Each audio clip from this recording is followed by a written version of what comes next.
Hello guys, and welcome to the what's this thing called? The New Wave Invitationals. This is our new pet project in the local scene, and my name is Jack Dax. Joining me today is Madame Mika herself. What's up, Mika? How you doing today? Hello, thank you for guiding me through this. It's a new wave, and this is my very first time to cast, so thank you in advance for the hard carry. Yeah, she was just so impressive when she had that little thing recently where she posted on her personals about casting IRL. So you gotta got someone like that. So Madam Mika, It's could you please introduce yourself real quick to our audience? that was Kangkong casting, by the way. But anyway, for those of you guys who don't know me, my name is Mika, and I am a courtside reporter for the Nationals, which sadly is on hold because Uh-huh. like everything else is on Everything hold. is everything is I gone. I also host events, and I also am a producer at TV5, GG Network TV5. Yeah, So so hello. very big time. So we got a big time player in the cast right now. Hush. I'm just here, Hush. and then I got someone this amazing with me. And yes, Vanamika here Hush. gonna be helping us. At you can check out her not so active, but it's a page down below. And if you guys don't remember, back in the Team PH World Cup scene, she was our general manager. Pretty much the reason we were able to go to America in the first place. So there you go, very very important parts of basically the whole community. She's been very very vocal and been enjoying Overwatch for quite a while already, and she does have a team actually, so she won't only be a caster but she'll also be a player in That's our right. tournament, not even tournament, our season actually.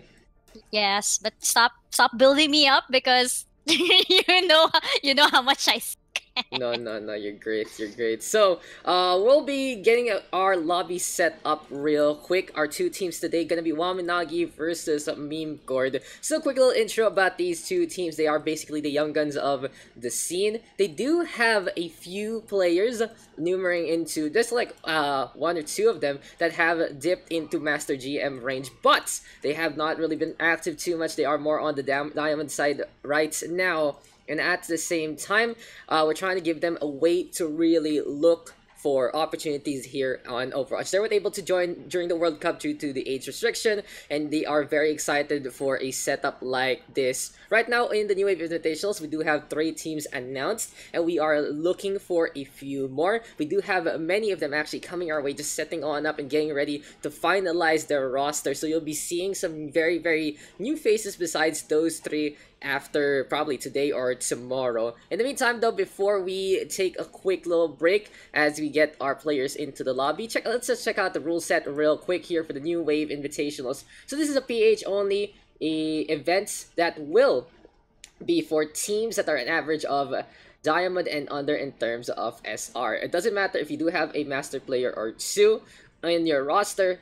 All you need to be is diamond and under as a full team. Format is old school Overwatch League. 4 maps per match. 5th map, tiebreaker if necessary. Control, hybrid, escort, assault, and control. Matchups are to be assigned on a availability basis in cases of skill imbalance, actually. This is our big one. We will be doing a weight-based ban system. Basically, if you are a team that is diamond, and then you have 2 masters players, and you're going to play off against someone who's gold, a team that is gold, then you are banned from playing your Masters players to even up the odds and make sure that it will be a fair and balanced match. We are doing this because as our first iteration of New Wave Invitationals, we already know that we're not gonna be super big, but at the same time, we want to have fair and balanced matches. In usual systems like this, we see tiers for pretend. Platinum and Diamond are tier 1, and then Bronze to Gold is tier 2. We don't have that kind of community. We're trying to build it up. Henceforth, the waste-based ban system. There will be no hero bans. We want to be allowing everyone to play anything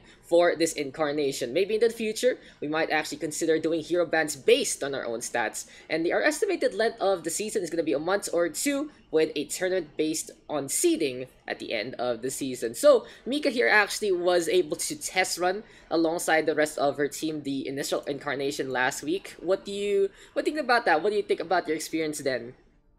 Well, Well, for one, my team doesn't usually scrim with other teams. We just usually like, do the competitive ladder. So this was actually really, really refreshing, and I think it's really helpful for teams, for example, that want to level up their gameplay, or to get something a little bit more than people who just solo queue. So I think it's just it's a really, really good initiative. And also I love that we are matching up people with their appropriate, like, skill levels, because one reason why, like, my team, for example, was hesitant to scrim was because, of course, you would find it intimidating if you're going up against, oh, it's team PH, oh, it's the junior team and stuff. So of course it was kind of like, discouraging. And when you see, what, for example, when you, as you host pugs, you see these names come up and you're like, yeah, no, I can't go up against, for example, I can't go up against Calamitous, I can't go up against Vigilance. But with this system, then it makes it a lot more friendly, and it actually, welcomes you into the community, and then it's not so intimidating. Yeah, So yeah, I'm actually glad you brought up congrats, those names. congratulations. I actually glad you brought up those names because those two players are gonna be in our New Wave Invitationals between these two teams that are coming our way. Mom and Nagi and Memecord. Honestly, guys, we are starting off heavy. We are starting off with basically the two teams we think that are really gonna go a long haul and be at the top of the bracket. But they are with their friends. They are not with like a proper team that we established beforehand. It's not like Miraculum, MMK, if your name, Vegas Squad, and the like. Nothing like that. It's not about scrimming. These are teams that are together based on who they know, who they actually like playing with as much as possible, and it really is going to be a pretty balanced system. So pretend if it's Mika's team playing off against one of these two teams, then the names you mentioned, they're not going to be able to play unless there is really Mika's side that is going to be bridging the gap. We are really checking into the progress of each and every team so we can calculate which precautions and which bans do we need to do or none. Honestly, there it really goes to show if your improvement shows that you can take them on that way, it will really be featured here in the New Wave Invitational. So guys, we'll be taking a quick little break. We are just gonna be getting up into the lobby, making sure to wake up all the remaining members of these two teams, and we will be right back. Don't go anywhere. Thank you guys for tuning on in. Share the stream, please. This is a new project here in the PH, and we hope you enjoy. This is the New Wave Invitationals. Our first match is gonna come soon. We'll be there, and we'll be square, coming your way very, very closely.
So hello guys, and welcome back to the New Wave Invitationals. Finally, our two teams are ready to go, and it is going to be Wamen Nagi 2.0 versus the side of Memecord. So Mika, what are you expecting from these two teams coming into our upcoming game? Well, I did hear that these are basically two of the best teams that we have right now. So I'm definitely expecting some high-level gameplay over here. And I also see some very familiar names from the team page tryouts. So yeah. Yeah, that's true. That's true. So who are you actually familiar with into these teams? I think you mentioned a few of them before, and what can you actually highlight about these two teams right now? Oh, definitely. I remember Calamitous catching my eye during the team page tryouts.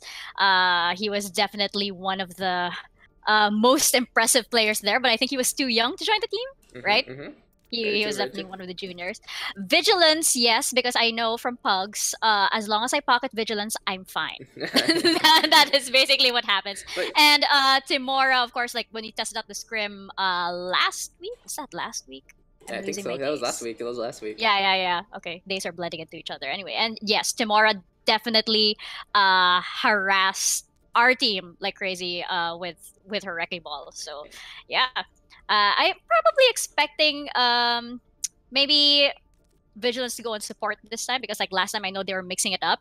And he was like a really scary DPS player. So, but I saw that he usually main support. So yeah, he has reached the highest levels of, I think he's reached GM or at least High Master with support from time to time. But talking about our two teams, Wamen Nagi 2.0, it's basically a mix of the old school Wamen Nagi core, which is the young guns, and like a small little fusion with some of the old middle hypebeast guys between Zombitch and Kuz actually. So it's fun trick because Zombitch, Timora, Arc, Daniel, and Vigilance on the blue hand side. For Memecord though, this is a very old team from the Overrush PH community. They have been in the incarnations of MMK as well, and they are very familiar with one another in the first place. So it really is all about familiarity. It is all about being known to one another. And here you go guys with our first upcoming map. We are going to do a 4-map set, and it will be Nepal. What do you think about Nepal, Mika? What are you expecting in a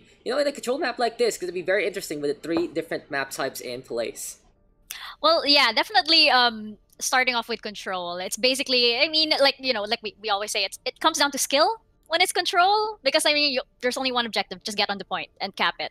So it will really, I think it's gonna boil down to like mechanical skill and how well the team gels together. And as you mentioned, since these guys have been playing, I mean they're so familiar with each other.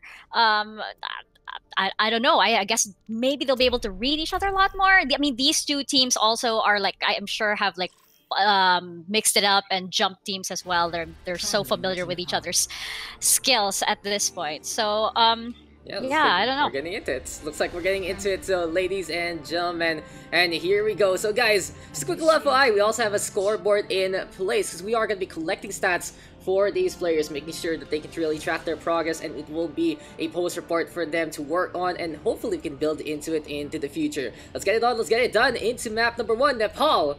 Gonna be our first wave in the New Wave Invitational. So, how many water jokes are we gonna do today, Mika? How many puns are we gonna get for, waves, plus? Oh, I don't know. Those things come naturally. You can't really say. I mean, you can't force it. So we'll see. Maybe I need to have a little bit of wine over here on behalf of Overwine for that to come out. Yeah, that's true. Look at that. Look at this scoreboard. Really built for the pugs, but this is actually New Wave Invitationals. Probably fix that up. Workshop codes are a little different. Big shoutouts though to our good friend Mr. Calderan. He's the one who set things up. He is from Team Siglar. We also met him actually in America, and he's really good at making setups like this, especially working around with the workshop codes in the first place. But anyway, it's time to get into the game, into the lobby, into the action.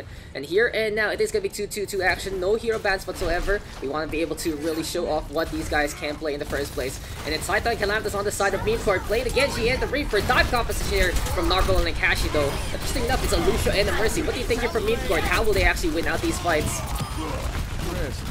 Fighting on this ledge. I don't know if it's actually like, do you recommend actually fighting over here when it's so easy to just fall off, especially if you have like, somebody with environmental kills like Lucio. Yeah, there you go. Actually, it's a pretty good point because for Wamen Nagi, they are gonna have a little more potency there. They want to play CQC, and since Starbro and Kashi on the dive composition decided to play in really close quarters, it's basically a scenario wherein they will have the disadvantage. Fontrick though gonna be backing on outs. The Reinhardt and the Wrecking Ball gonna be looking to work together. Narvel though playing onto the Reinhardt this time. And what can we expect from a matchup like this? But Narvel gonna get stunned up rather, honestly. And Saito in the meantime in behind gets the snipe on the Vigil. And Simora though going for the pot shots. And Wamen Nagi in control so far, 2 for 2 trade though. So we're gonna get the res on over. And it's gonna be a retreat to the points. Shadow coming out. Oh, do we have a stun? No one. No one has stun. That's not gonna happen. 1 for 1 only. And Funchick putting up the mines. Blizzard even used up by Archdaniel. And he's trying to get the zone on. Wamen Nagi with a very hard start. But in behind it, Calamity letting it rip with that Death Blossom. Will get moved down though by Funtrick. He is very, very pesky with the Wrecking Ball. Have you ever seen Funchick play the hamster, Miss Mika? I have actually. Again, very, very scary over here. And you can barely... I remember playing against him and he was Wrecking Ball and could not catch him at all. Even if we had stunners, he couldn't do anything about him. Yeah, it's too speedy indeed. And right now, it seems like Wamen Nagi is trying to speedrun through the New Wave Invitational. Soundbanger! Good move there from Cuz, but doesn't get it.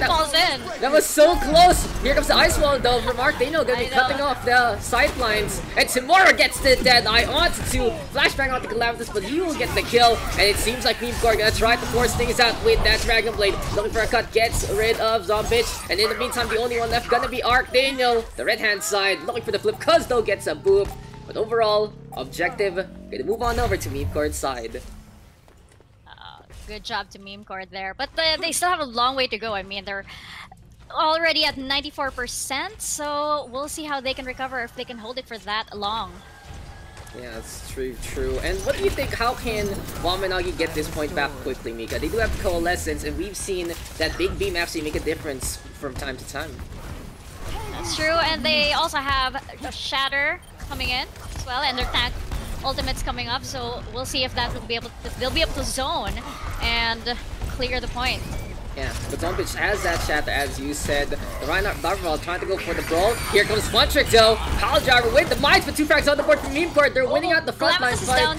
Calamitous is gonna get down though by Archdaniel. Good catch there. The Reaper onto the point. Wamen Nagi actually getting the objective. And that was a sneaky play there from the blue hand side. Akashi gonna step on over. Overtime now taking away. And Memecord unable to sustain. This is Wamen Nagi cooking up a storm. And this is gonna be a pretty tasty meal for Wamen Nagi. They take the first map 140 here on Nepal.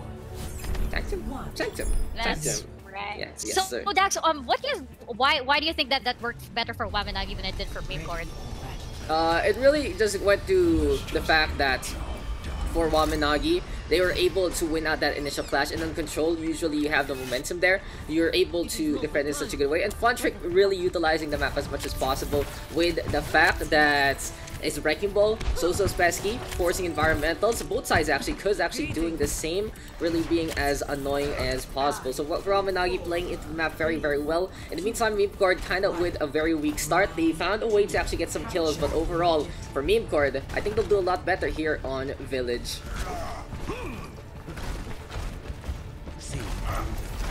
I noticed also that they're running the Lucio and Mercy. Will that be enough to sustain Memecord over here on the red hand side? Yeah, that's a really good point. Lucio Mercy is a pretty weird pick in many situations. The Lucio doesn't have much AoE healing. In the meantime, Mercy, very single target unless you get that Valkyrie online. And Zombitch decides to go for the charge. Wamen Nagi starting things off strong. Saito gonna get caught there, will get taken down. Here comes the push on in right now from the Wamen Nagi squad.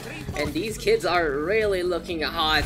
I call them the kids because it really is just the core of Timora, Archdaniel, and maybe consider Vigilance, but it really is Archdaniel the youngest here. Funtrick has been a long time friend of them on the older skill, and Zombitch and Cuz are more or less additions to the Wamen Nagi roster, coming in with some familiarity with one another. Anyway though, Memecord though moving over to the point. Zombitch gonna get the fire strike on, and in the meantime, Timora just letting it rip with the shotguns on the side. Flashbang right now, Calamitous gonna get the Panda Hammer, but overall it's only gonna be that single kill. Memecord unable to sustain, and that is gonna be the team kill.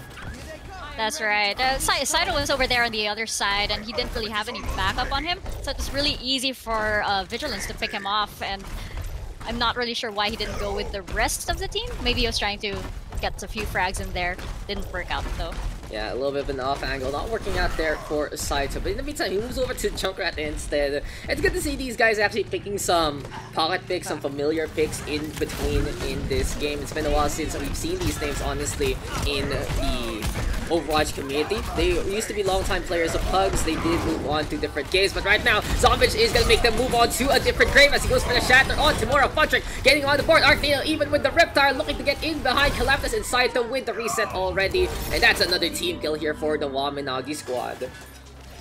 I think they only have one clash left, or maybe you can squeeze in one more, but I think things are looking good for Wamen Nagi over here, unless Calamitous can pull out the Deadeye, clear the zone, and pull out something from his hat.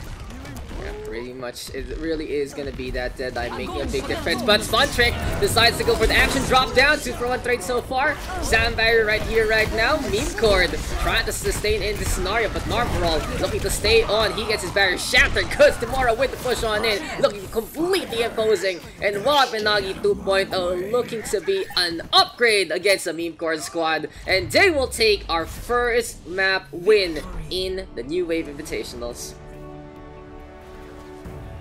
That's some good stuff from Wamen Nagi. I mean, you're right. I mean, once they get the point, nobody else is stepping on there. I mean, Memecord could barely get a few points in.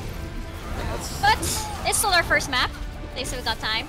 Yes, exactly. Here on our best of four, in our 4-map affair, basically we are gonna see these teams compete. The losing side gonna be picking up whatever the next map is gonna be, and the winning team instead will pick what side they want to go on. Here we go. With our map results, Wamen Nagi 2.0 wins that one 2-0.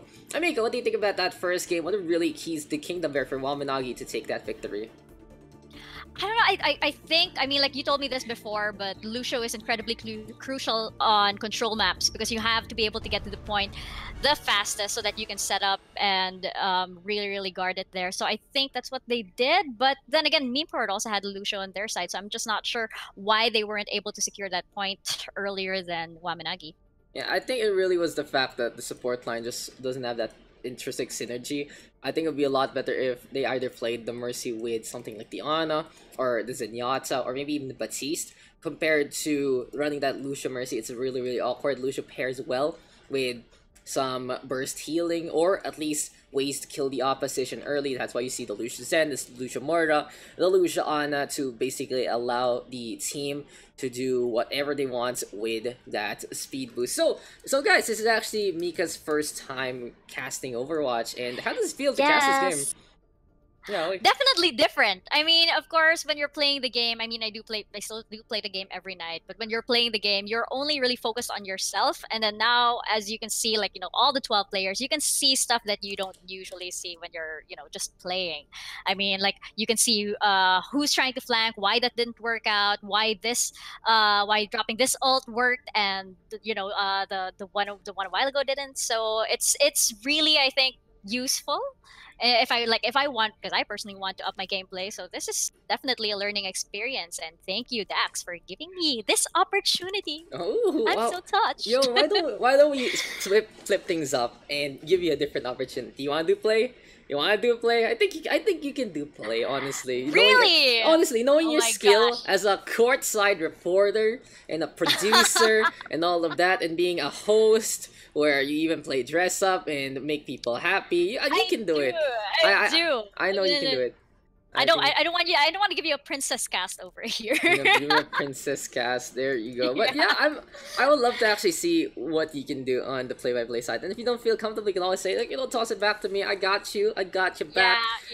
We're not only, you know, trying to grow player talents, we're also growing casting talents. That's how it goes, guys. That's right. I mean, like, you know, it would be great if the Overwatch community here were to grow as big as, like, you know, let's say the Dota community or the other MOBA communities or something. I mean, it's a dream. It's a far-off dream, I know, but why not? Your wish could... your heart makes when you're fast asleep and wide awake, and you're yes. seeing Tier 2 Overwatch implode on itself, and just like, Smile. You know, that's how it is. Also, guys, you know, Valorant, which is actually going on right now. So, obviously, after the stream, we're gonna host the Valorant stream so that you can get your beta keys. But really appreciate you guys taking your time off those things to check this one out. And basically, this concept was made when I realized what Pugs has become. I don't want to change how Pugs are. I like how Pugs has really evolved to be more or less a place for SEA to congregate with higher level games. But at the same time, with the PH community a little on the lower end and that they aren't really as competitive as before. We don't have any more OD teams. We don't have any more players who really do that. Our team from Team PH is basically retired, and we just want to find a way to bring these local scenes together in a different place. That is why this is the Invitationals. We don't want to isolate the people who join Pugs, but at the same time, we do want to get people who are scared of the Pug system or open division and the like to actually enjoy a competitive level of Overwatch. So that's what you're gonna get here, guys. Lower your expectations in terms of skill. It's more on community building, and hopefully we do get more and more support, especially from a few sponsors after this. You can actually see on the bottom right, we do have the loving hands of Overrush PH as well as Team PH. Of course, we are part of them, but at the same time, it really is having that official designation that makes it worthwhile. Seems like though our map number 2 is gonna be confirmed, and it will be King's Row. So Mika, what do you think about King's Row? It's a standard map, everyone plays it. How about you? How about you guys? What is your take on KR? This is actually one of my favorite maps, just because it's a very selfish reason. But my win rate here is pretty good. Yes, you know, everyone knows how to play King's Row. I know. I think it's because it is one of the first maps, so it's pretty basic in terms of, you know, in terms of the hybrid maps. But I don't know. I just also really, you know, I really like I really like how I play on King's Row. So to say. King's Row is a really good map. It has lots of chokes. It really allows you to play a brawl, and there are also times where it changes from side to side, angle to angle, checkpoint to checkpoint, and many people call it Scrims Row. Many call it the D-Dust 2 of Overwatch, and that's how it really feels from time to time. Anyway, though, it seems like we are gonna get into our game. So we're getting confirmation real quick, and Wamen Nagi actually be on the attack this time. It's Memecord on the defense, and let's get into the streets of London. Take it away, Mika! You're gonna be in command of this one as we play into map number 2. All right. Oh, are you giving me the commands as well for, like, you know, going around the maps? Because I got you. Because I am gonna suck at that now.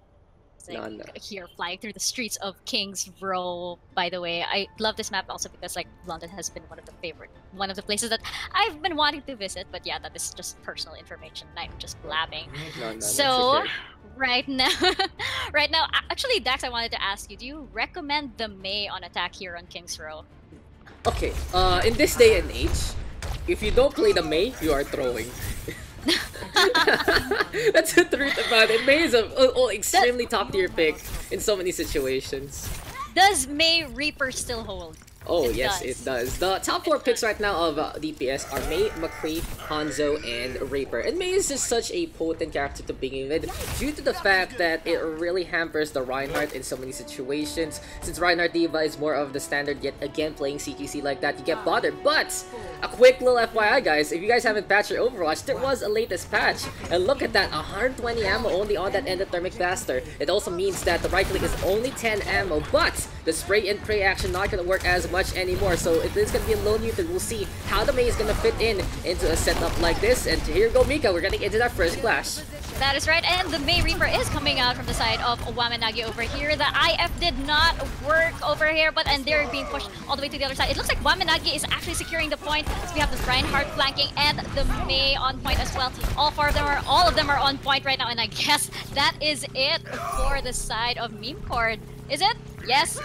Yeah, yes, it is. I don't think they're gonna get back in time. All of them pretty much getting destroyed there, and it was just a really good flank. The one really respecting Archdaniel onto the side, no real cascade onto either the front or the back line. We see the Mei playing the off angle. You can either make a decision who to go on, force out that ice block, and make sure that the Mei isn't gonna really doing much in the first place. In the meantime, though, here for Memecord, they are gonna be playing that Ashe in the streets of King's Row, and its effectivity really relies on how much dynamite value Saito can get. That burn over time gonna allow him to get the bomb a lot quicker, but we'll see as coalescence come from Vigilance. Oh no, but Vigilance gets denied right off the bat. And we'll see if they can get past this first choke over here. Oh, there you go, Zombitch charging in. Oh, but her shatter was denied, and we have Cole coming in from the side of Memecord. And I don't think they're going to be able to push this one. Yeah, Memecord will hold right here. Oh, and there's a shatter coming in from Narvaral. That is a beautiful shatter there, exactly what Narvel was looking for. Able to get that ISO away from the Reinhardt, and that is all she wrote. So you actually mentioned the fact that the ultimate getting cancelled. That's a huge moment there from Memecord, getting 1-2 denies against Wamen Nagi. And let's actually check that one again before we get into our next fight. That's right. I think the coalescence was denied as well as the shatter. So that would have probably turned the tide, but oh well. Yeah. So much healing, so much damage being gone, no CC whatsoever. But it seems like, well, now we gotta go for it. It's a blizzard coming our way. Oh, there we go. The DPS ultimate's coming in, and yes, they do. Wamen Nagi gets to push this choke. That's a team kill on the side of Wamen Nagi. Very well executed. You see how quick both Archdaniel and Timora went for the ultimates with the speed boost from Kaza. And that's exactly what you want to do in scenarios like this. Wamen Nagi 2.0 utilizing that speed boost as much as possible, getting the push on in all the way deep. And the reaction time here from Wamen Nagi completely on point. We're able to play against Wamen Nagi, and you think that they are building on this as the Garden Surge comes already. Drop on down, second point gotta get taken in behind though. Calamitous with the Death Blossom. Here comes the bomb courtesy of Saito as a shatter here from Zombitch puts people to the floor. Absolute chaos right now on both ends. Narvel and Calamitous getting some frags for the defensive end though, and Memecord looking to hold for the time being.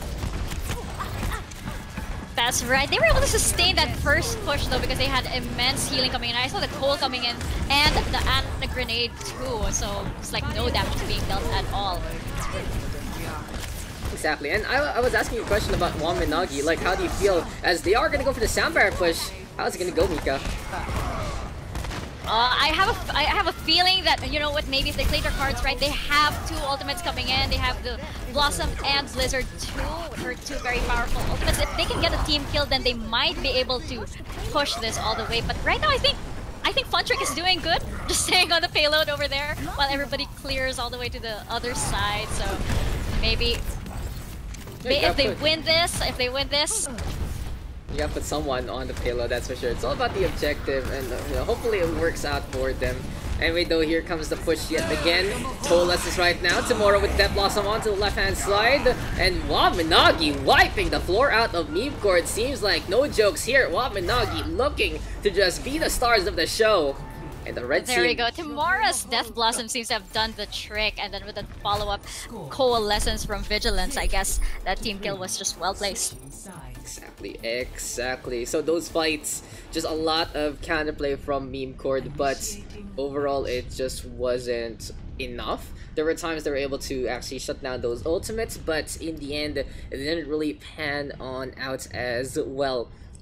Look at the Wamen Nagis, and so many assists between them, and not really too much deaths. Funtrick, Kuz, and Timora and Archdaniel all staying at the 1-2 mark. Really go to show that it's Memecord losing out these fights a little more than often. But in terms of that death count as well for Memecord, it really isn't any big fights. I mean, it isn't really any long or elongated fights beyond the initial burst because there's no real staggers. It's only the 3 to 5 mark, and in the end, Memecord is unable to really defend. Even with, you know, so little deaths, it's highly unfortunate actually for the blue hand side because they're able to basically cascade on their demise. They're able to regroup pretty quickly, but they lose out the fights pretty handily when Wamen Nagi is able to execute, and their defensive chances aren't as many as you'd expect. That's true. Well, we'll see how well they got to defend this time as it's... Memecord's turn on attack. Let's see what they have here. They have the Reinhardt and Zarya and Mei and Widow. Yeah, look at that. The Widow actually getting that first frag, and Arbol gonna be leading the charge. The one kill here from Memecord gonna allow them to have the advantage, and we'll see how they're gonna work on this. Right, Tamara trying to get some frags over here, defending the high ground. Oh, but she goes down. Calamitous replies with a headshot. And I think Memecord is about to get their revenge right here. If they can just deal with the remaining 3 members, I think they can do that quite well. No way Archdaniel and Vigilance are gonna get in there now, and there you go. What? Less than a minute. That was so quick, Mika. Did you notice just the frags there from the Widowmaker? Calamitous really getting some value for the side of Memecord, and he has turned it up to 11. We've seen this kid really show up in so many different places, in local tournaments, in the tryouts for Team PH, filling in so many slots that were needed due to the fact that his skill was there. Look at that, even getting the headshot oh on my the gosh. Yeah, there's no need for anybody else to follow up. I think Calamitous has it. Yeah, honestly, like, if you think of someone on the junior end that really is a star in the Overwatch scene, Calamitous is really one of them in terms of mechanical skill. And it's good to see him back on the field, even taking care of Funtrick. This Widowmaker looking nigh unstoppable right now. How will Wamen respond? That's right. Calamitous is like right in the middle there. I mean, you usually think of Widowmaker as being a hero that you need to, you know, position yourself well for, but Calamitous is like, yeah, no, I'm just gonna stay right in the middle here. I'm excited to actually getting the frags at the charge, and Funtrick moves back to the ball driver right now, trying to really get into that sniper. How will this rest of the fight actually go on?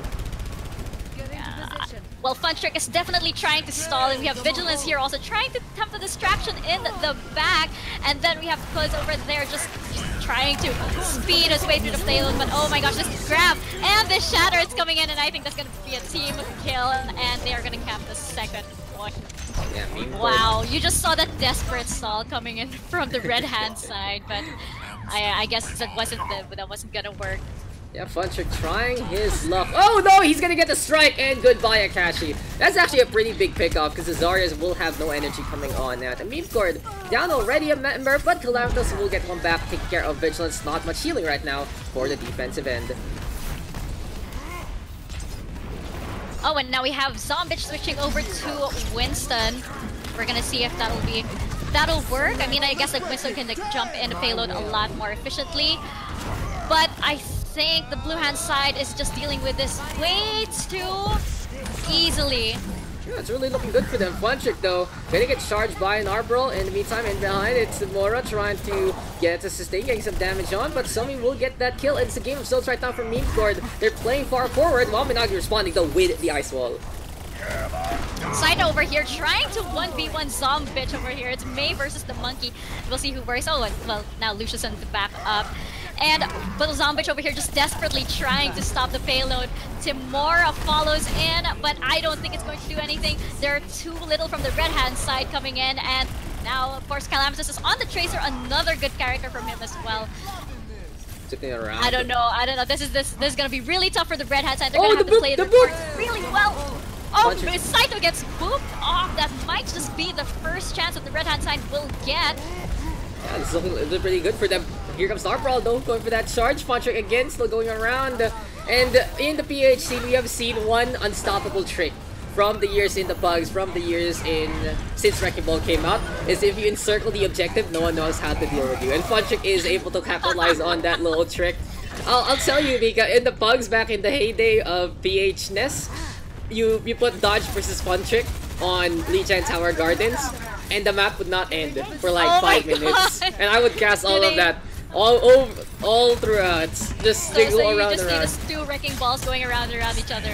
Yes, and the game will never end. That's pretty much it. 2 balls rolling around at the speed of sound. But Funtrick right now can make a splash into this pool, but in the meantime, Calamitous back up the Reaper. In behind wants to go for the Winston. Blizzard right here, right now, though, from Archdaniel. Memecord has to retreat onto the corner. And there we go with the pile driver yet again. Emma gonna get capitalized on. Will get taken down. Double as well as Akashi with the shatter, with the grab. Here comes the Blizzard right now from side as well to make make a zone of safety. And Memecord gonna be looking to push all the way in. Can they finish things off? Can they actually win out the fight? Here comes Funtrick again, trying to play it cheeky, but this time Memecord gonna shut the door on him, saying no. Shields are online, and goodbye to Calamitous perhaps. No, he gets the Shadow Step back in time. Perfect timing there from the Reaper. That awesome sound barriers are here, Mika. How can Wamen respond? Well, it seems like they are desperately trying to hang on. There goes it. We have two Blossoms over here. And the Cole is not in reply, but Funtrick comes in here with a zoning ult. We'll see if that works for the blue hand side, but no. You have the two Mace going at it as well, trying to desperately stall on top of the payload. Zombitch gets frozen, but she's still alive. I think it's looking pretty good on the red hand side this time. Only Sido left right now, but he goes down as well. Wow, what an awesome defense over here for the red hats, and I really thought it was it for them, but they really managed to hold out. Memecord still unable to finish up the fights, but hey, this is looking like a pretty decent time back. All they need to do is capitalize and finish them off. They do have a good count position, especially against that Wrecking Ball, as well as the deal with Zarya with the May with the Reaper. We'll see though, they will be looking for that D-Mech, but here comes Arctaniel to take good Blizzard right now. They'll be catching out Tharbra perhaps. Oh, Akashi will get frozen at the edge, and it seems like the tick of the Frost gonna be catching that one out. Nabra though brawling yet again. He's close to a shatter. Akashi in the meantime ready to grab the surge, but can't do it in the face of Zombitch. Onto the toss we go on the left hand side. Demora though with the frag. Coalescence here and now from Vigilance, and Wamen with the advantage yet again. I'm not really sure how else Wamen can try and fight back, but they seem to be holding up pretty well right now. See Demora doing really well in the Reaper as well. Nobody is paying attention to her as she flanks.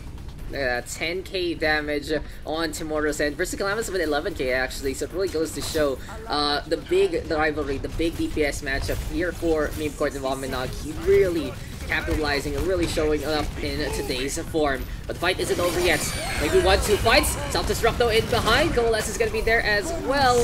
And in the meantime, here comes the sound barrier right now from Wamen. Memecord capitalizing, getting 2 tracks on the board. Tamara coming in with a Blossom, but that's all they got. Blizzard prevents it, and wow, they got the point. That was unfortunate on the side of Wamen because I felt that they really had the point at that time. They were really just being patient and saving saving their ults, but I guess Memecord just played their cards really well on that last push. Yeah, exactly. They finally figured things out on that last push, and it really was also a little bit of positioning there from Wamen. They were always reactive. They were always able to find ways to move around the opposition, but then they were a little caught napping. They didn't react in time. They didn't really find their footing well. And in the end, they couldn't capitalize on their composition. They were looking to expose, they were looking to punish as much as possible, but it didn't really pan out for the Wamen squad. So there you go, that's pretty much the show on that first round. Memecord though will only have a minute, meaning they have a clash or two if they're quick to actually reset into this upcoming round. On the meantime, for Funtrick and the rest of Wamen, that is 4 minutes on the clock, Mika. What can you really do in 4 minutes in King's Row? Well, a lot can happen in 4 minutes. A lot can happen in 1 minute too. But I have to say, my bet's on Wamen right now because they were able to, play their cards really well in both matches. So, but let's see. Maybe Memecord's learned a thing or two. Yeah, it's really all about learning, and so far, it has been a pretty good brawl actually between Narbrawl and Zombitch. It's been exciting to actually check out how these two players have been fighting each other, especially on that Reinhardt. But Arctaniel and Kuz is going to get some frags over Wamen with a quick little desecration of the opposition. Half of the team gone already, and this has to be a reset here for the side of Memecord. Oof, that is not looking good, especially since they have 30 seconds left and nobody is halfway through getting their ultimates as well. I'm not sure what they will have to pull out of their hat in order to get the point. Yeah, it's gonna be pretty dicey, and Memecord gonna be at the gates. Calamitous gonna be taking points. There's gonna be potential flank here from the Memecord end. 1-for-1 trades. Let's see how this push is gonna go. Yeah, Calamitous has switched over to the Reaper over here to deal a little bit more damage, but I don't think anybody is pushing Calamitous, the only one left. Yeah, he's the only one getting frags. Nobody making it to the point. Unfortunate. Unfortunate ending there for Memecord. They were able to will it out on that last round, but here on the first part of King's Royal, they falter like a wilting flower. Earlier on, Mika, remember how quick they actually took the first point, and now a whimper compared to the roar that they had at the initial part of this map. That's right. They took the point in less than a minute, but not this time. And quite aptly, they also had a minute left. Yep, very much so. Highly unfortunate. Memecord still unable to really, what do you say? They haven't really been able to close things out. You can see that they're able to sustain, they're able to really put up a good fight against Wamen, even finishing up the map. But at the same time here for the Memecord squad, it has turned into a few struggles in closing the game out by the tail end by really penultimate moments, and I think it has to be basically their rustiness into the game. They still have their mechanical skill, they still have their experience from years of playing the game, but since they haven't been playing it too much compared to the Waminagi side, it really shows that they aren't able to communicate, coordinate as a team here in this specific setup. If I think of League of Legends, maybe that they are gonna be more, more proper in terms of teamwork. But here and now, they're using these maps as learning experiences. They're using these maps to build upon their gameplay. Oh, we saw the first ice wall coming in and splitting the team in half. They're gonna try to flank, but I think our Bastion over here, Calamitous, is ready to fire back. Yeah, Ice Wall gets into Ice Wall coming in, denying Bastion. Oh, we'll see. This is actually a pretty good attempt from Wamen. We'll see if Memecord can finally hold, but no, they're all going down, and I guess that is an easy win for Wamen. Yeah, it was very difficult on that first round. Here on the second, hey, it's a full hold, full cap scenario. And Wamen right now will take the 2-0 advantage. Memecord down 2 maps right now, very surprising actually. But the series still is gonna go on till all our maps are done. If we do finish our 4 maps and we get a 2-2 score, we'll go for a tiebreaker. In the meantime, if a team gets a 3-0 advantage, we will still do map number 4 as this is the old school Overwatch League format. And there you go guys, that was map number 2, Mika. How did it feel first of all to actually take the lead in some clashes, and second, what did you feel about the game going that way? Well, first of all, I have newfound appreciation for you, Daks. I have no idea how you've been doing this by yourself all this time, because casting is one already, and then at the same time you have to set everything up, so really props to you. I mean, I don't think I've told you in person, but really you amaze me. Thank you. As a reply to your second question, I really thought that Memecord was going to be able to pull it off, especially since Calamitous was really just getting those frags in there. I thought it was their opening already, so I was kind of surprised that they weren't able to make it in that second round. So, but I guess you're right. Wamen just really, I guess that first match also helped last week, that they were able to get their groove back in, because as you mentioned, these guys have taken quite a break from Overwatch. I mean, how long do you think it's been since they've got their feet wet in the game again?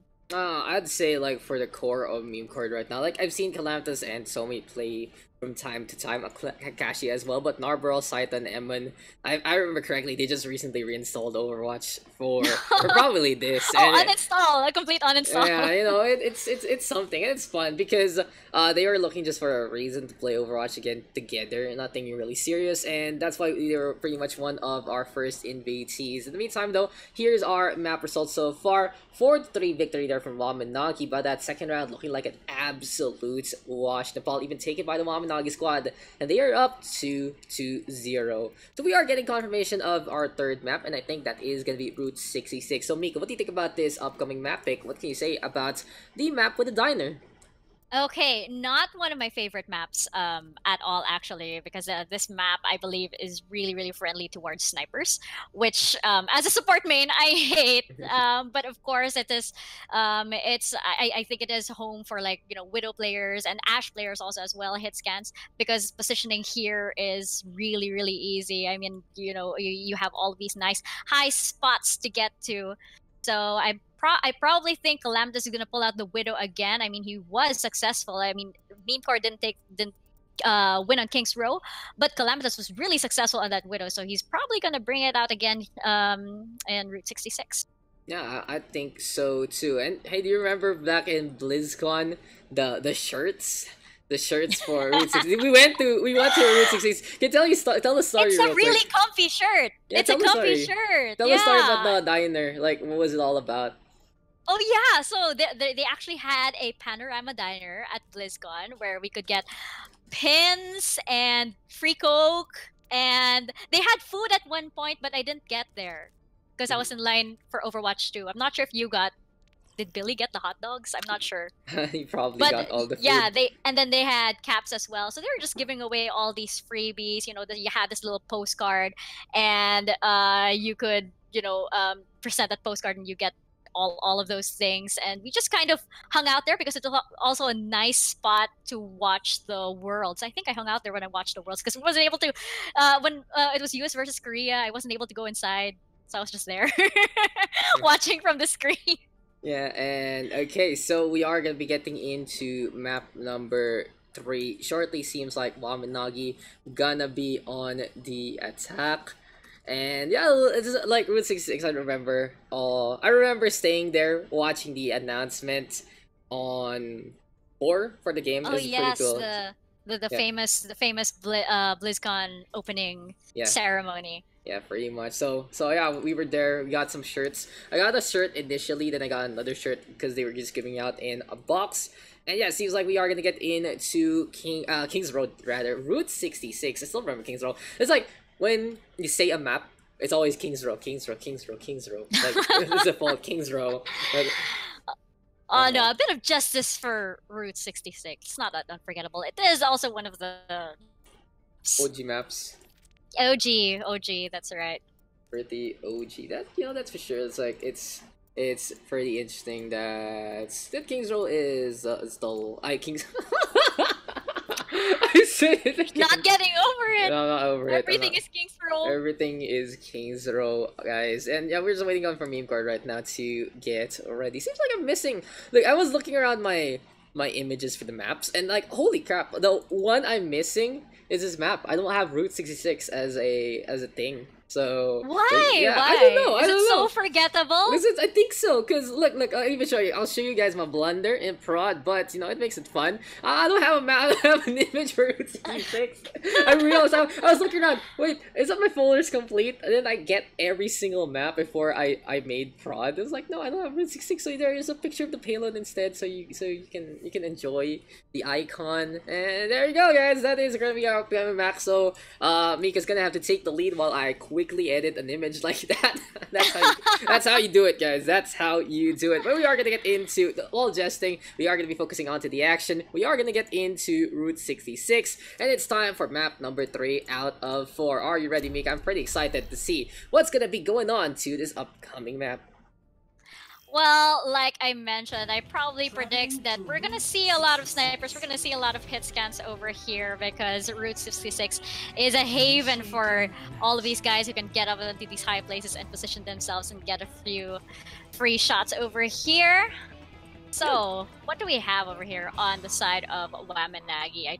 They could be probably just playing around right now. Aww, this is bringing back BlizzCon memories Yeah, we as are I go back. into the diner. We are Yeah, back.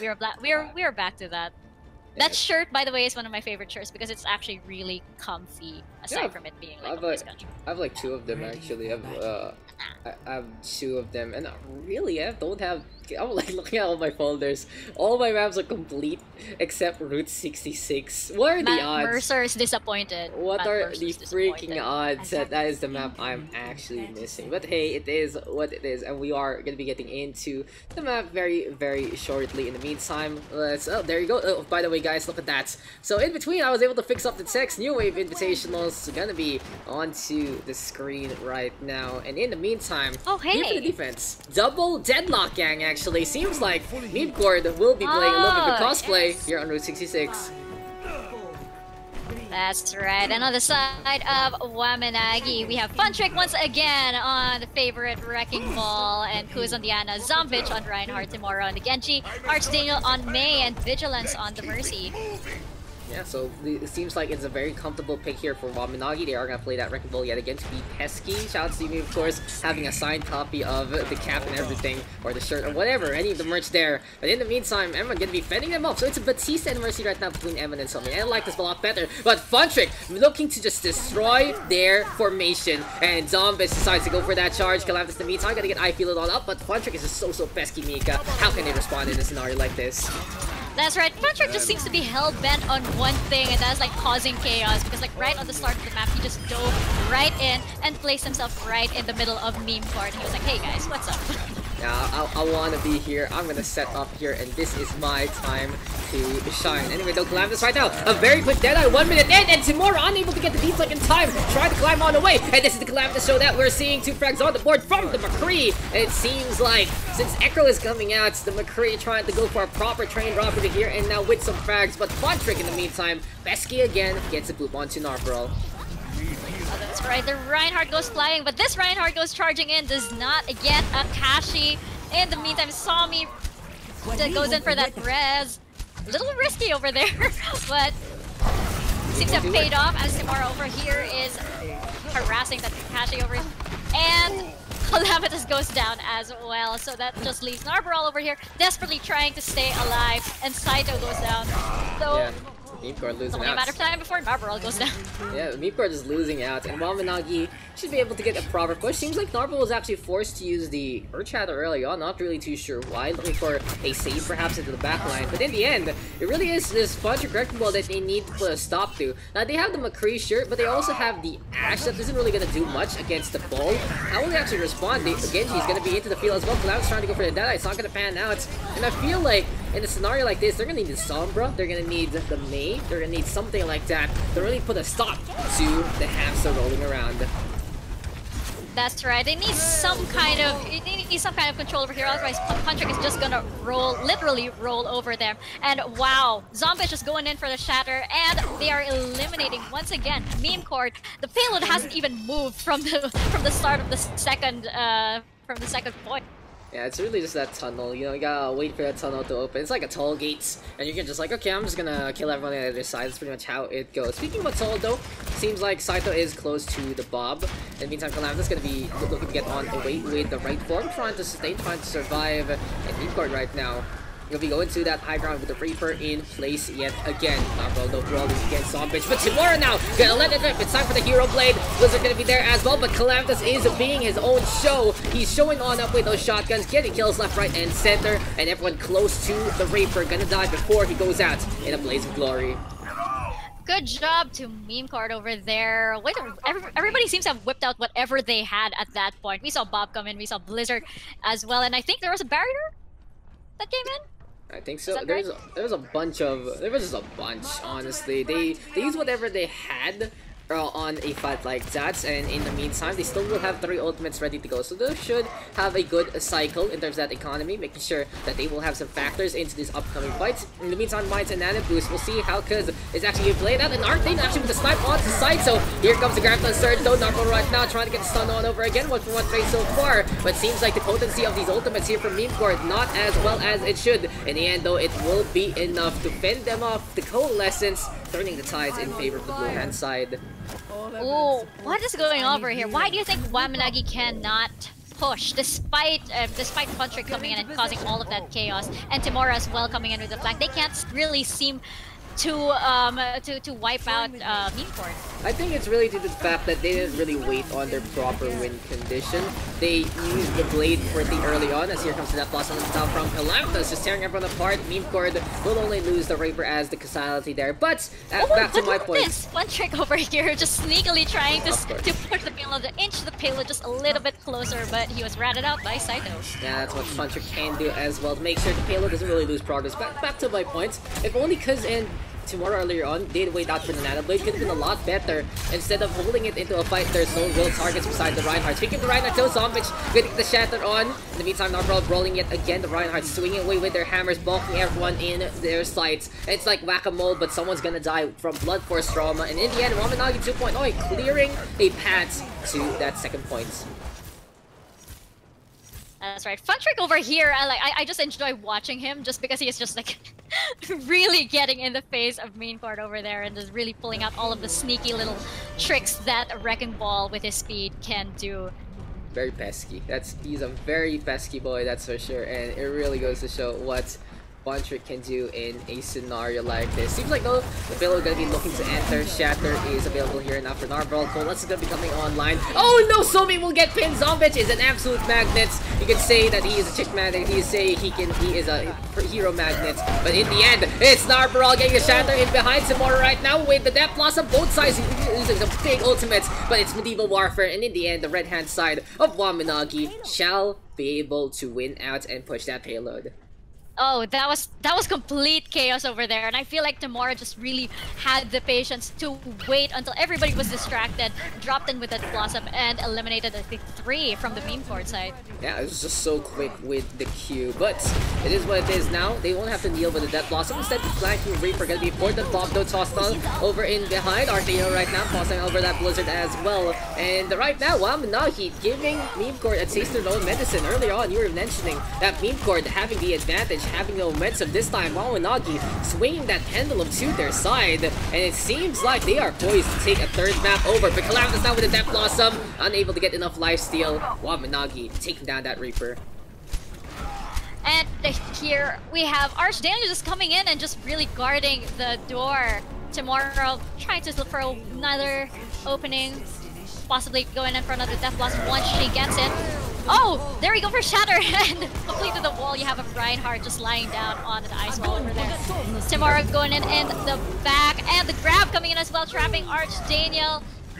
But that is no cause for him to worry because they get the point. Yeah, unfortunate. Not enough follow-up there from Akashi. He's on that Zarya. He goes for the grab, but if everyone's dead and he doesn't have energy, he's not going to be able to really set up anything for kills to get the knock down. And I just want to quickly point out, guys, that I lied that I wasn't gonna do the image. I have finished the image while we were casting that, so you know, graphics, production, casting. Okay, hire me someone, please. Oh no, I don't. No, that is why, you know, really you are amazing, Daks, because you know usually you have teams of people doing this, and Daks is really a one-man show.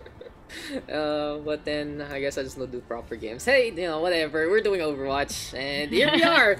We make our own things to make sure everything is fine. I'm not depressed or anything, or you know, I don't know. I'm not sad. All around me, anyway, okay, enough about me. Let's talk about the game, because the game is the important part and not me. So, yeah, for Memecord, they really had this proper defense for that second points. It really was just all about them having the momentum. But as soon as really everything swung in favor of Wamen Nagi, they did not stop. They had chains of ultimates. They didn't use all of them at the same time. They had the proper combinations, and in the end, they were really in a formation that allowed them to snowball from the third point onwards. Overall, therefore, Memecord is a pretty poor defense trying to come on together, especially in that last side. Maybe a few swaps could have helped them out against decomposition. Funtrick also could have been punished pretty handily on that third point, since the Wrecking Ball gonna be in a garage, very, very tight space in that scenario. But anyway, it's gonna be a battle between the Pharas, and apparently it's only gonna be playing that Phara right here at that Calamitous in the meantime onto the Mercy, actually. And that's pretty interesting. Seems like we did have a role swap. I think we weren't able to designate that into the rules, so we'll let it slide right now. But we aren't gonna be looking into role swaps anytime soon mid-match. So yeah, you know, this is still a learning process. We're working to make New Wave Invitational better, and seeing moments like this do help us out. But I feel like this is because of Calamitous and his latency right now. So we're doing a pretty exceptional job on the Phara instead. I see, okay. Well, in between this dogfight between Somi and Timora over here, Somi is coming off better, but apparently Timora gets her revenge because Kuzur flies and takes down that Phara. We'll see if this can... Oh! shatter coming here from Zombitch, and the Reinhardts are definitely going off the cliff with the Roadhog, I mean. And now we have the two snipers defending the payload over here. I say we got this. No need to come over here, guys. You can definitely get in the faces of Memecord right now. Yeah, Wamen Nagi just defending so well in this scenario. They found a way to play the dogfight. Exciting to see Somi and Timura actually go for a brawl in the sky. But Somi realizes, hey, I can play the Widowmaker instead. Takes down Arctano pretty instantaneously. And Memecord with a one-man advantage. Never mind, Timura comes on in. It's time for the eye in the sky yet again. Timura gonna get hooked up though. Here comes the Nana Blues courtesy of Kuz. Giving it to Zombitch. Timura gonna be by the Vanguard as well. Pushing on forward. There we go with the shots. The Diva gonna be out and about. Emma will get DMX. And yes, it's a bunch of role swaps here and now for Team Memecord. It seems like they swap things to try and change things up, but it's not really working. It looks a lot worse, honestly, on paper. Yeah, that's right. I think they really need to utilize like the Lucio speed boost a lot more, because like for example, Kuz over here in Diana is just getting free hits and nobody is even thinking of harassing her. You know, somebody could easily just sneak on over there and probably pick her off easily, but for some reason Memecord is having a difficult time getting past this curve. It's so hard. Apparently they don't know how to turn the car left. I think that's pretty much it. They don't know how to use the steering wheel, they know how to step on the pedals, and that is the show. Wamen Nagi all over the opposition. In the meantime, seems like we weren't able to swap things out also on the overlay end, but there you go, guys. It's Wamen Nagi rather on the defense, Memecord on the attack. It's just not really working out here for them. A minute left. They're getting full held by this scenario. They need a pick. They find it onto Arctaniel. They're right here, right now. There comes the Resurrection. Zombitch potentially next on the list. Janai going for the crack on. Beautiful ice wall throw from Arctaniel, but the self-destruct in behind. Gonna catch out because the Ana obliterated before he can get any healing done. We have the support ultimates coming in on the blue hand side. We'll see if that will be enough to sustain Memecord as they attempt one final push. 30 seconds left on the clock. And they actually got Roadhog getting in the hook from the Reaper, but nothing happens. Yeah, so difficult right now. But they are getting a few frags here and everywhere. Memecord in the meantime going for the Sound Barrier. And here for the blue hand side, they're making sure that everything is gonna be a-okay for their push. But Wamen Nagi looking like such a well-oiled machine. Akashi gonna get stunned up. And this is Wamen Nagi now wiping the floor out of Memecord. Overtime gonna take away. They're looking to secure the victory here in the match. And it is gonna be that case. There you go, the red squad with the win. And there is no way for Memecord right now to take this match. But we will go to a map number 4 with Wamen Nagi with the 3-0 victory. Memecord was almost, I mean, they almost had that last clash. They were about to, they were pushing the payload, but it seems like the power of the Wamen was just too much. Yeah, just the ramen, the Wamen. The ramen was just respect too much. Wamen. You gotta respect some Respect Wamen. Wamen, yes. Yes, exactly. It is still, no, it is not Wamen's month anymore. No, it's always Wamen's. No, Wamen's it's always Wamen's. You know, equality, guys. So there you go. That is map number 3. Wamen Nagi with the victory. And in the meantime, we'll just make sure that everyone is on the same page in the lobby. So Mika, what you got for Route 66? Quick little post-match summary of what went on. Oh, it was kind of painful, and to be honest, well, this is kind of like a meta thing, but I think Calamitous switching over to support kind of affected them really badly. I mean, it didn't seem like they were able to do a lot of damage, and they really weren't able to even make it past that curve. So, Memecord over there on the, well, not doing so well. Wamen Nagi, on the other hand, really utilizing like the Wrecking Ball and Timura's Reaper really well. So. Yeah, I mean, Wamen Nagi, I think, is going to probably make this a clean sweep.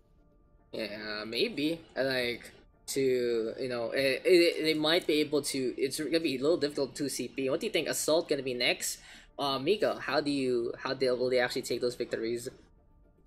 Oh, well, I have a feeling, okay, Memecord, I think, will probably be able to score a little bit better on Assault, just because, Calamitous and DPS does really well while the tanks get to go forward. Calamitous does really well on the frag, so maybe that might give them an opening on Assault. They don't need to push anything here, but I don't know. Wamen Nagi just really gels better together as a team. I guess the ones who took a break on Memecord side just need to get back into the groove. But as you said, this is the first game of the season, so they have a lot of time to get all warmed up. If they're coming in cold, probably just installing Overwatch just I don't know yesterday. Is that the cold there? Is that the cold bothering them in the first place? But yes, guys, Memecord unable to really get any value of that map, and in the end, it is Wamen with what? It was a 3-0 victory, right? 3-0 so far. That's right. That's way too far off getting that full cap. And there you go, guys. Production value, marshalling. We got everything going on. And ta-da! We got a map of Route 66. I did it. I did it. There you go. Congratulations. Editing mid-match. Our next map is gonna be 2CP. It is Hanamura. We have HLC. We also have Volskaya and what else? Paris and Anubis, right? So which one of those are your favorite, Mika? I can definitely tell you which one is not my favorite, and that is Horizon Lunar Colony. Definitely. Why do you love that map? I hate it. It has been a meme in the pug community for quite a while, so it's it's something. So I think for me, my favorite 2CP map has to be Hanamura. I used to hate it a lot when I realized how to play it out, and I think it's the most proper one amongst all of them. So HLC got a little better, still it's kind of like it's a little memey. For Paris is just bad, and Volskaya for me is just takes way too long. It's so easy to attack sometimes, and it's like Anubis, I really just don't like Anubis. I really don't like Anubis, and Team PH didn't like Anubis either. That's for sure. Oh, I remember that. Yes, that was a painful moment. I wasn't aware of the painful moments till after the fact. Yes, that's right. Stream problems, even in America. Yes. But yeah, I mean, I find it interesting that the newer assault maps, they actually once you lose, once, there is no way you can get back in time to try and defend unless you have the TP and speed boost, I think. But it's just like once you lose, that's it. You gotta set up on point B. Yeah, that's it. It's just like, okay, they did make it a little easier due to the fact that you can, what do you say, you can get a quicker respawn, if I remember correctly, when you die after 10 seconds the first point getting capped. So it does allow you to have an easier time to regroup on that defense. And apparently our memes are not just gonna be dreams, and our next map is going to be Horizon Lunar Colony. So we're gonna love it. Cool. You to the moon and back. What do you think? How do you actually play Horizon? Have you played Horizon in a while, Mika? I actually no. Yes, we have played Horizon in a while, and in a while. Well, yes.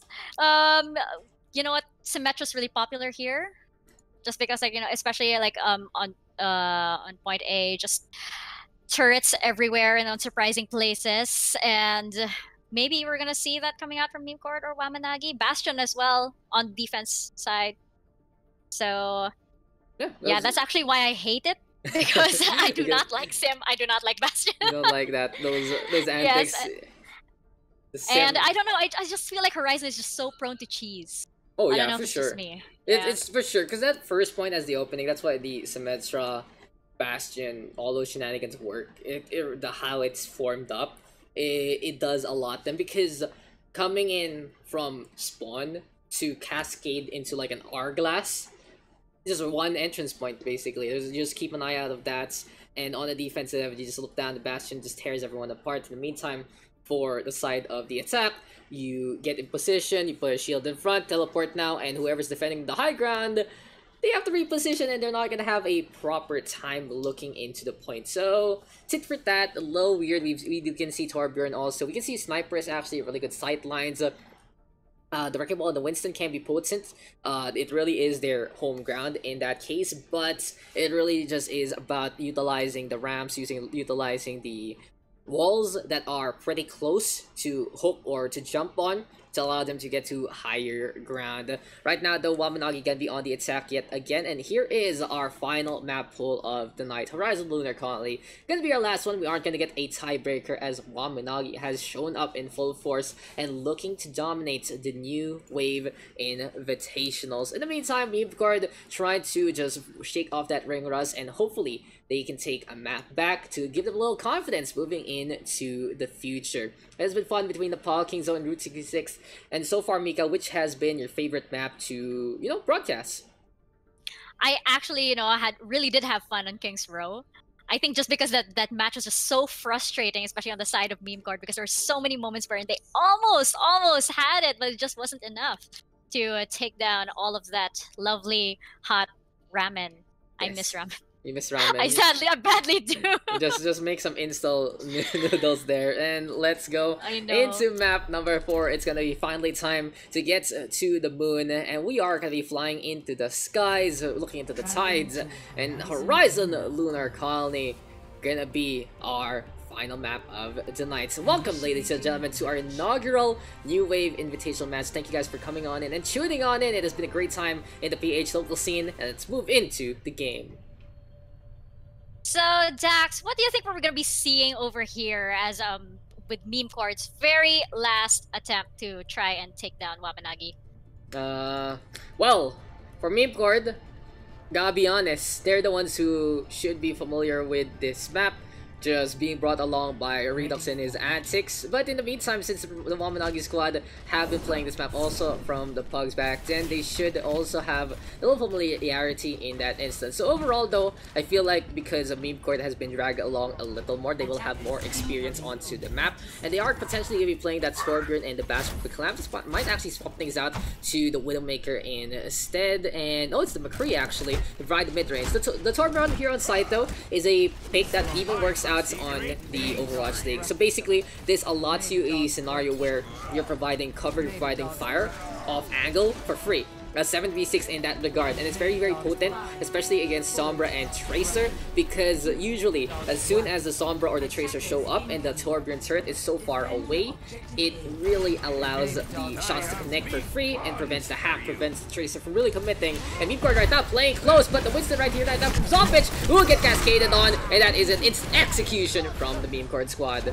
Oh, I feel like they're trying to do a sneaky over there, but, well, I guess Wamen was just way too prepared for it. That is 4 down on the side of, that's 5 down on the side of Memecord, and I think the gates are wide open for Wamen to just hop on in the point. So, Sacrificial Lamb, his name is Zombich, and then Memecord's like, okay, we're just gonna die to the May Reaper. Very potently done by Tomorrow and Archdaniel. And right here, right now, Memecord gonna be setting on up to the high ground instead. I guess that early gamble did not work for them. I feel like they probably set up the turret near the point just in case. But it's kind of unusual for them to set up there near right below, where they were spawning. Yeah, I completely agree. If they were gonna do that, they should have played the Reaper in their place. They should play the Moira, and maybe the Torbjorn could have worked if the turret was actually in a proper angle. But in the end, it just is gonna be the 2 DPS of the side of Wamen running rampant, because Simora and Archdaniel having so much potency in the bank. They had their ultimates ready to go. Calamitous in the meantime in behind, going for the shots. Archdaniel will get that kill, and Wamen 2.0 onto the point they go, looking like that they are completely in charge of the New Wave Invitationals. They are not the wave being brought in. They are the Typhoon itself being a force to be reckoned with, and in this instance it's Simora going for Death Blossom. Memecord cannot touch, and 5:19 on the clock. Wamen poised to close this out with a full shutdown. That was insane. They were incredibly calm. They literally just decided, okay, we'll just stay down 1 and then 2, and then they just pretty much just waltzed onto the point. That was a very calm match, I would say, on the side of Wamen. That's for sure. And there you go, Memecord. Their work is cut out for them if they do want to get on the board. Really goes to show experience is the best teacher, but at the same time, practice makes perfect. And Wamen having that little advantage, playing more or less as a team last week with a few different members, but the core is still there. In the meantime, playing a little more often from time to time, especially on the side of Team Arc and Vigilance compared to the Memecord squad. Usually, you know, we don't see these guys grind anymore, and that's also one reason why we allowed basically their ranks between like Calamitous, Somi, Vigilance, Timora. These guys have reached Master Grandmaster, honestly, but it's been a long time. It's been a long time since it happened. It hasn't really been maintained as well as it should. And they really fit into the New Wave Invitationals because this might be the push that will make them try harder again, or also be a good catalyst to be the improvement for other teams. Possible, because I would really love to see some of these players, I mean, get back into the game seriously, because who knows, I mean, there could be a World Cup 2020, and I'm pretty sure we'll be needing some new blood. Oh, I mean, World Cup 2020. You did mention that, you know, it started off as a meme. Okay. But hard pass, especially with coronavirus, hard pass, unless there is no real choice. I mean, unless it's online. No, like you know, it's like there's no choice again. Like someone has to fill the slot. Maybe if I'm not busy, who knows? If Blizzard pays me again, that's how you get me. That's how you get me. That's a very Blizzard girl. There's a shout out right there. Yes. And there you go, guys. Memecord once again struggling to get past this first part over here. They cannot even get right into the point at all. Timora is just dealing too much damage. It is brawl. Yeah, it's just turned into total mayhem. And now it's time for low gravity. So you guys remember the arcade mode low gravity? Seems like both sides have decided, hey, let's fight here. And it's not gonna work out for anyone who floats a lot, but the silence of space is quite deafening. And back on the inside we go now, and we're gonna go on to the outside, tit for tat, moving around, and Memecord trying to play it cheeky, even going for the points. Well, but you have a fun trick there, of course, using the speedy wrecking ball to get into the point and deny Saito, who tried to make a run for it, tried to think it was being a little sneaky. Yeah, that's pretty much it, guys. But Narvaral right now onto the Winston, going outside again. And this might be... Oh, there you go. That's why you don't want to jump as a Winston, because you will take way too long in the air. And here comes the Cascade. Wamanagi's like, where are you going, bro? You're not gonna get anywhere. You're not gonna play with gravity. And I'm not even sure if he knew where he was going. Look at Kashi. Kashi's like, he doesn't want to get any speed. He's scared. He's scared to float on away. There you go. Memecord unable to get much done. Almost gets Ice Walled away. Wamen really just playing with the food right now here in this fourth map. Oh, Wamen. That's right. I don't even think like they need to use any of their ults at this point, because like look at that, they have a full house right now. Okay, yeah, letting go with the Blizzard.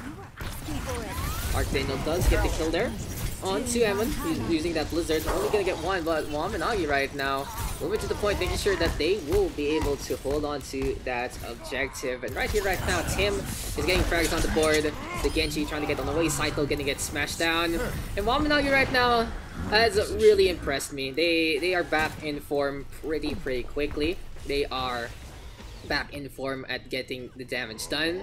And it really goes to show that their talent is still there, especially if given a local league like this. So, you know, it's all fun and games, sure, but Wamen right now looking to play as well as they could, and it's very impressive, their efforts. In the meantime, here for Memecord, seems like this first game going for against such a strong opponent does really surprise them to a point, as Zombie even taking care of them. They are pushing for it, they are pushing for that side and trying to go straight for the point. In comes the Blossom from Calamitous. Time for some social distancing on the Wamen side, but no worries for them. They seem to have everything under control, even as... Okay, guys, we are back in 2017. You have witnessed the return of the Saito Blade. Whips it out, immediately gets shut down. Classic moments. And that is one of the saddest sounds in Overwatch. Genji going straight into the ult. What's sadder? Pharah dying immediately or Genji dying immediately? As Archdaniel actually gets killed on them. And no, I feel like it's Genji dying immediately just because he has so much passion in his voice. That's true, but right now it seems like Memecord gonna be running out of chances. Wamen 2.0, a very impressive effort. A team kill at the tail end, and they will take our series 4-0. GG, well played. Wamen has shown that they deserve to be at the top, and they will be the standard, they will be the bar here in the New Wave Invitationals.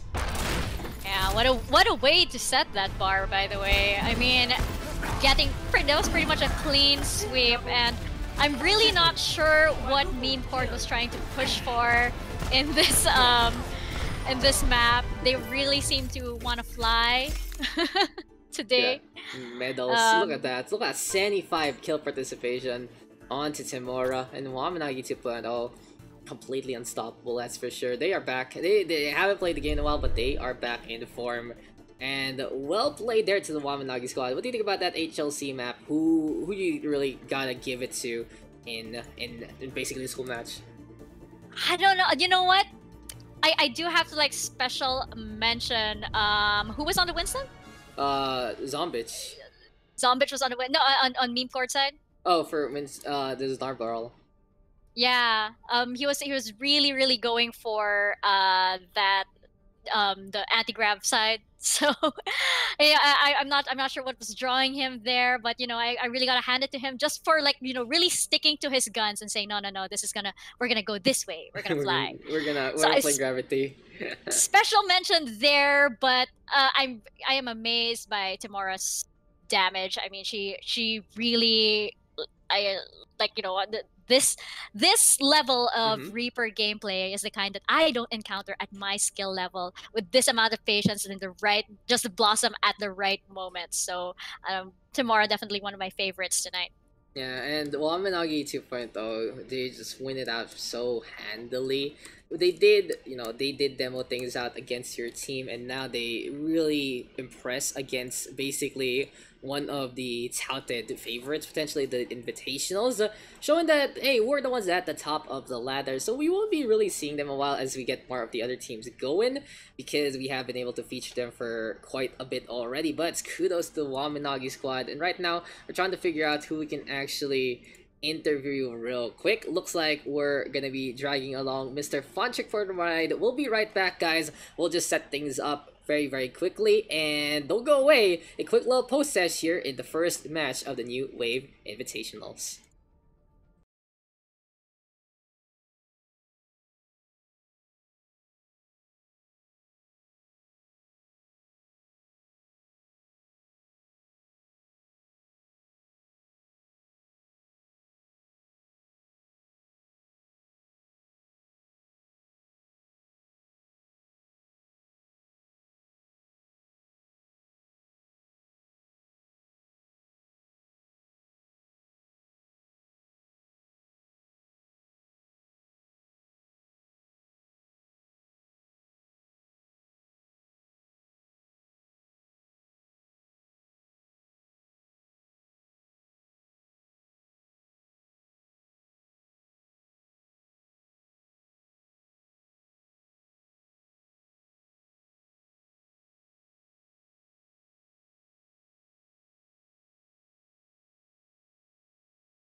So welcome back, guys, and we are here with Mr. Funtrick, captain of Wamen 2.0. How are you doing, Funtrick, tonight?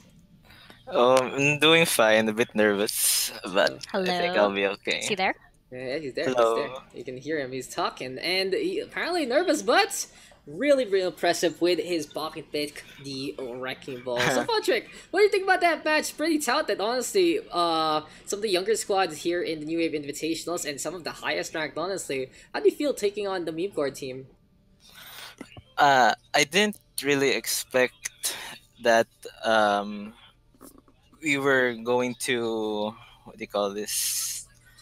Uh, Take the 4-0, basically. Something like that. Because we literally just started playing on when the match started. So that, and Vigilance just woke up. Yeah, that's true. Was pretty nervous, but I just told them we should just like enjoy it, Yeah, pretend like it's what we're just playing pugs or scrims as usual. That's what I just told them. yeah, that's pretty much it. It's pretty fun. Anyway, sorry. Yeah, and luckily we were able to win. So yeah, Yeah. Good job though. It was a pretty impressive time there yeah. from your squad. And what made you really stay on the ball? I know for a fact that you love playing the wrecking ball, hmm and it is one of your pocket picks. What were the factors there to allow you to really get maximum value from the hamster? Yeah. For the first map, I chose Nepal because, in my experience, that's Wrecking Ball's best map.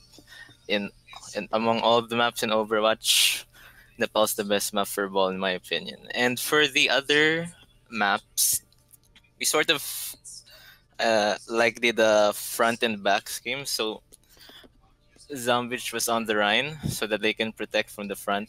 Then I'll just come from the back. So it was a big team effort. They were able to take advantage of the chaos I caused using the Hammond. So yeah, And that's how the Hammond was useful. And else can you say about like the rest of your squad, especially at DPS line, Timora Yeah. and Arc Daniel really working Mm, well. Of course, we have our standard Timora show, but Arc Daniel actually getting some really good zones, especially with mm. that May. What else? What can you say about the DPS line there? Okay, the DPS is a bit uh, unusual, but it actually worked, yeah, which is okay lang. Because we don't plan on playing like meta or whatever. We just play what we think is our most comfortable champion. So that's why those are the champions they chose, and it actually worked out in the end. So yeah.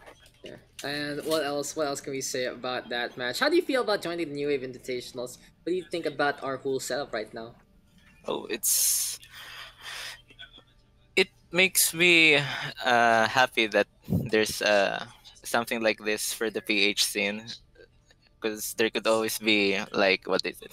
It's so cheesy. There It's true should though. always be more players in Overwatch. Yeah, That's true. I used to play this so much before. It's sad to see that people are slowly leaving, but there's still people playing.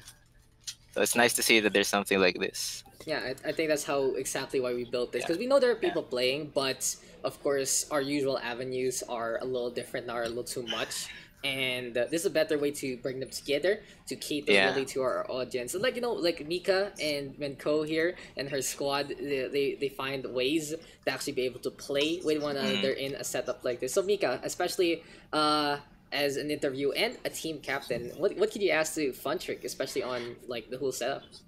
Well, I actually have a question. If like you mentioned some of your teammates, it's hmm been a while since they've stepped back into the game.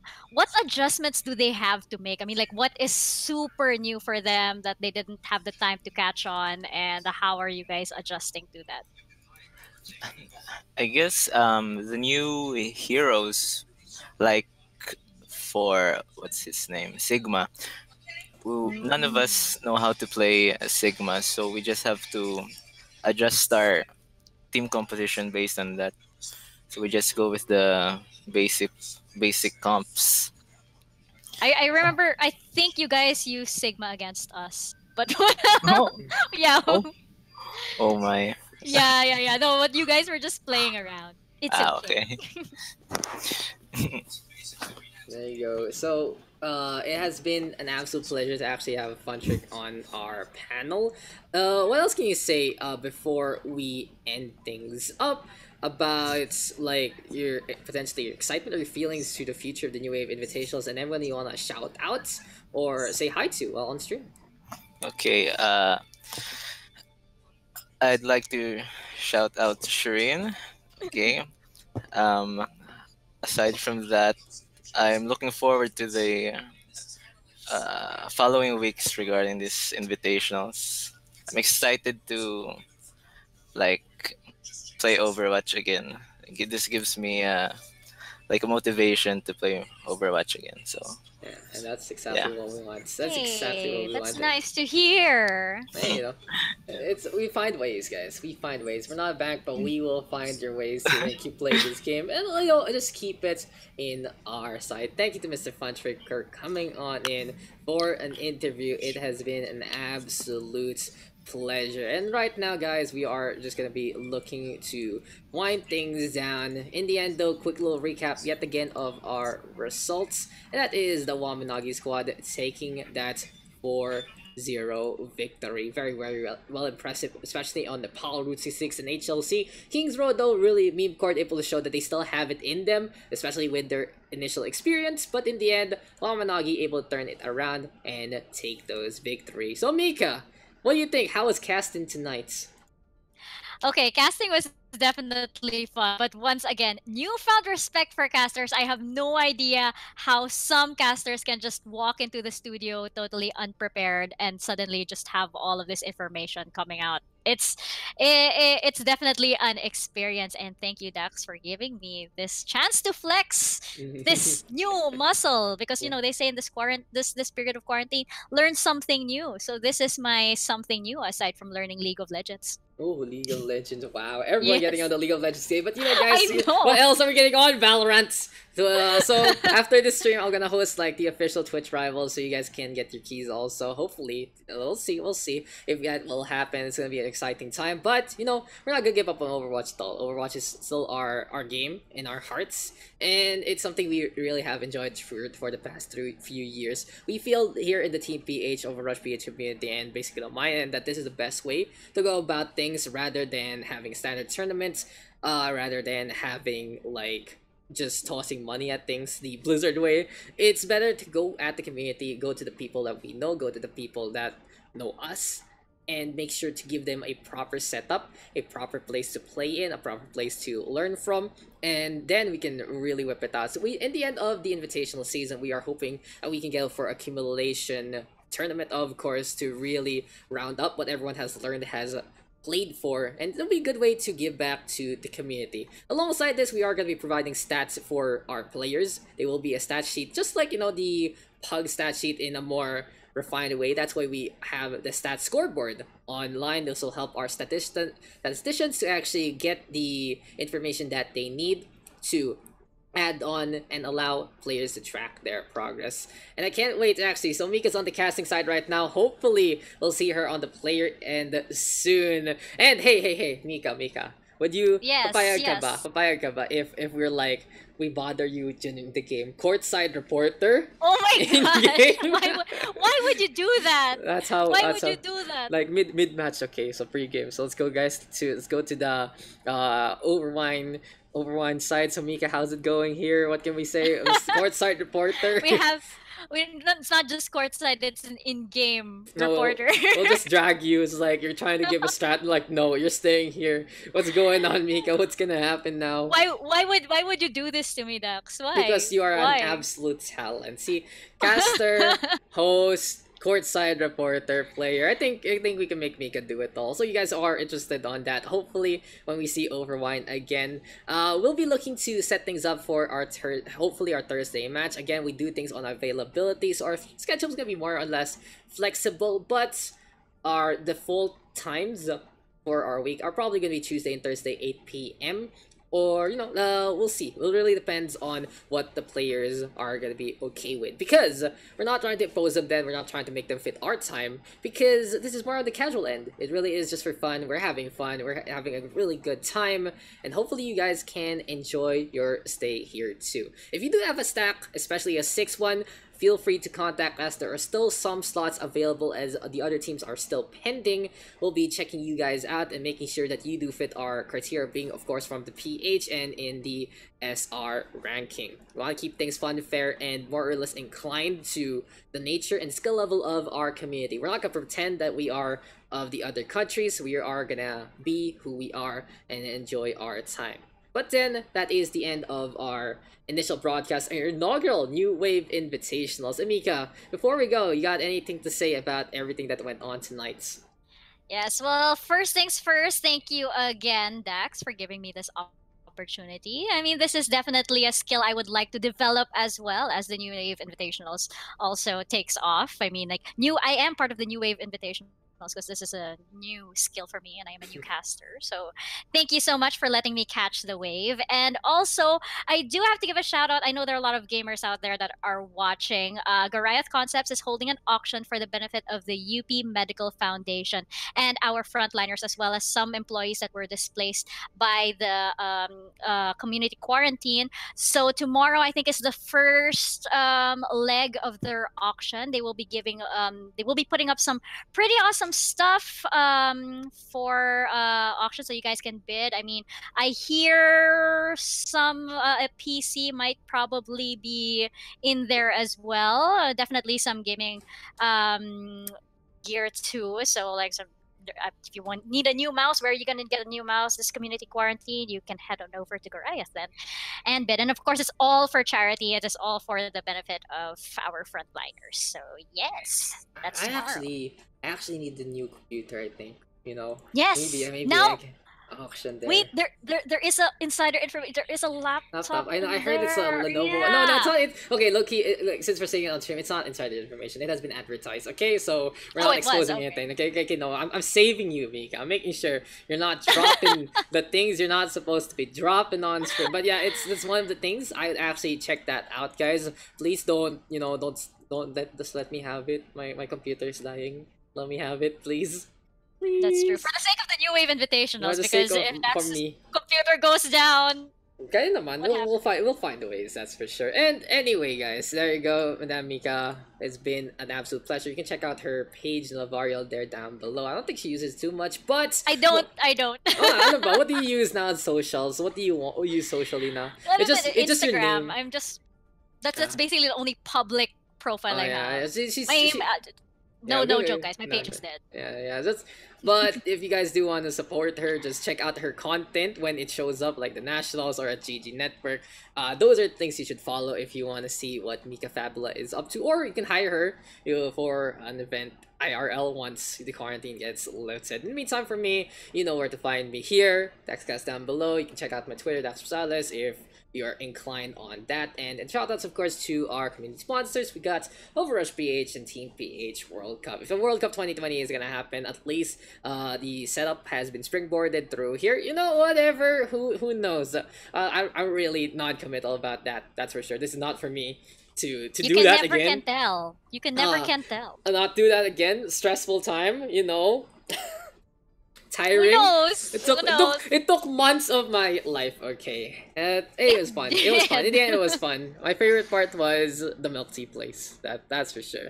Milk tea place. Really? The milk tea place. So low key, it was the most chill. The Target is a terrible place to be in because your money goes away, and this Disneyland is where we lose each other and eat turkey legs. Okay, enough about story time, guys. We can talk about that into the future as well, since we have the core of the Team PH committee and players as our staff. Honestly, we're gonna be looking to open up a few more things staff-wise, also potentially some coaching, potentially some assistance as well for volunteering.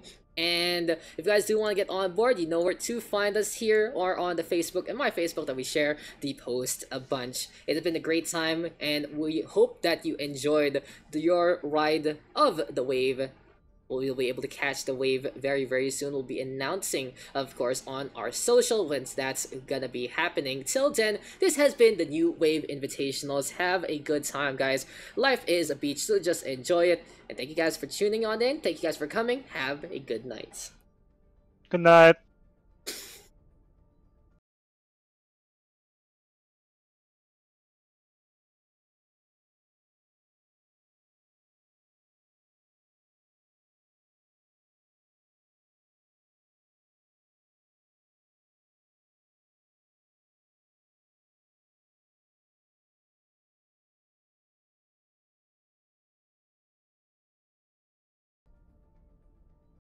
Shout out to Billy there for the last good night. Our Marshall on point, even with the stream.